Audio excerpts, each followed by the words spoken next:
there, this is Karen with Art Lesson Crates, and I'm going to be your instructor for today. Welcome to our John James Audubon lesson.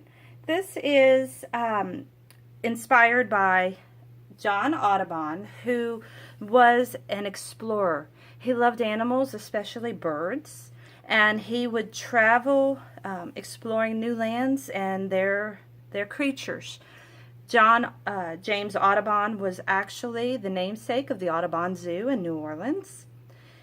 It looks like it's going to be a difficult project, but it's really not. I'm going to break it down step by step. Don't stress. Art should be fun above all else. Now, art does take some practice. You may not get it the first time. That's why I'm going to recommend that before you do anything on a canvas or specialty paper, that you practice several times on regular paper. All right, so let's go ahead and get our supplies ready and we'll get started. Okay, to start with, I'm going to use just a basic pencil. You can use an art pencil or you can just use a regular pencil, whichever you prefer. Like I said, this is going to be your practice round, and then we'll go ahead and put it on a canvas. So we're going to use what's called gouache for this project. Gouache is a really cool medium, and if you keep it on regular paper, you can water it down to make a watercolor. But we'll get to that in a little bit. All right, to start with this project, we're going to be recreating this parrot right here. The thing that is the closest to us would be the beak. If you look really closely, it's actually in front of this front wing. But we need to get the sizing down first. So what we want to start with is this giant wing. Notice, if we're going as close to this reference picture as possible, we're going to want to come in your paper just a little bit, and then we're going to want it to loop to, I don't know, about 4 fingers up to there. So you're going to want to do a bump that's nice and fluent. I'm not talking about a hill or a mountain. You want a nice bump. Now, there's something to think about. If you are a righty, this is a very odd angle for you.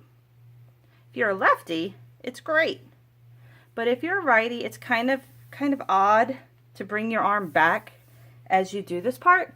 So what I'm going to recommend is tilting your paper. Tilt your paper, kind of figure out where you want the middle of your wing to go, which I'm going to estimate about the center of my paper. So if I go up and down, that's going to be pretty much the right shape.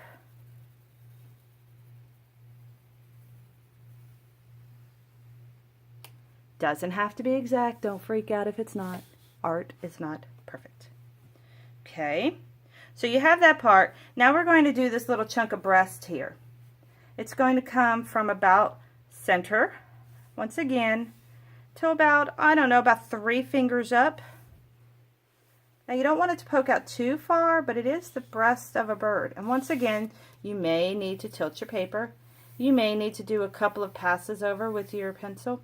I don't recommend doing this because you're not going to get a very good line doing that. You're going to have what's called a hairy line, which isn't very pretty. Just let your hand, your whole hand, do the motion for you. Got it? And now let's go ahead and put in this little shape of the head. It comes from about, I don't know, 2/3 up. And it's going to swing all the way around to about the halfway point. It's just an estimate. It's the top of a head. So let's go on up and around. Up and around.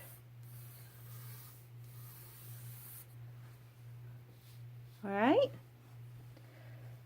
Now in that head we're going to want to estimate a beak.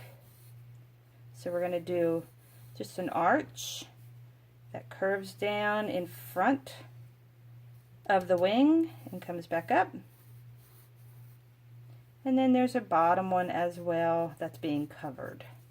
Now this line here and this line here are actually behind the beak, so let's go ahead and erase them.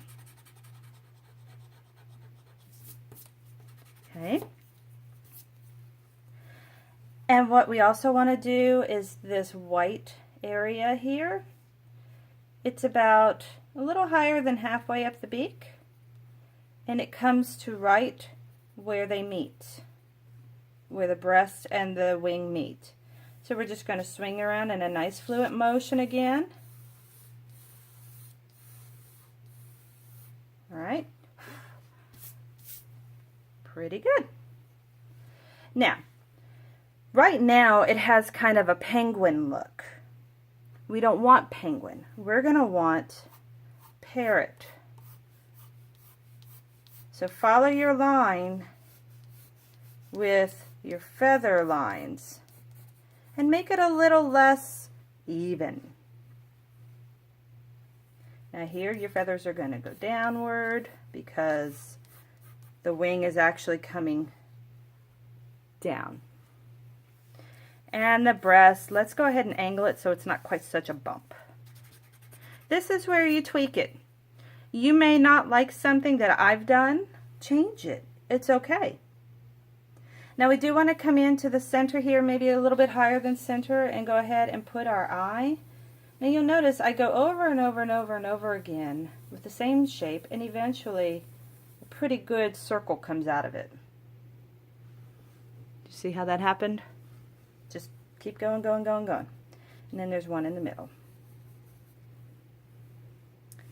That's it for the drawing part of this. Crazy, huh? I know, it goes by fast. The next part of this is going to be the fill-in, which, depending on your video, will either be a gouache, a watercolor, or an acrylic. So if you are doing an acrylic, get your acrylics out. If you're going to be doing your gouache, get your gouache out, or your watercolors. The main thing to think about with all three of these types of paint is that they are water-based.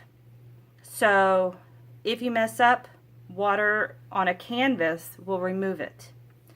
If you are doing watercolor, I don't recommend doing it on a canvas because a canvas won't soak it in very well. But it doesn't mean you can't. It's just going to take a little bit more effort. Now gouache is like a very thick watercolor. So it can be watered down to make it really, really light like watercolors, or you can leave it nice and thick so it has almost a look of an acrylic. So it's your call. So now that you have done the basic drawing of this, you need to decide if you're going to be transferring it to a canvas or if you're going to be keeping it straight like this. It depends on which your lesson comes with. And we're going to go ahead and get started with the fill-in.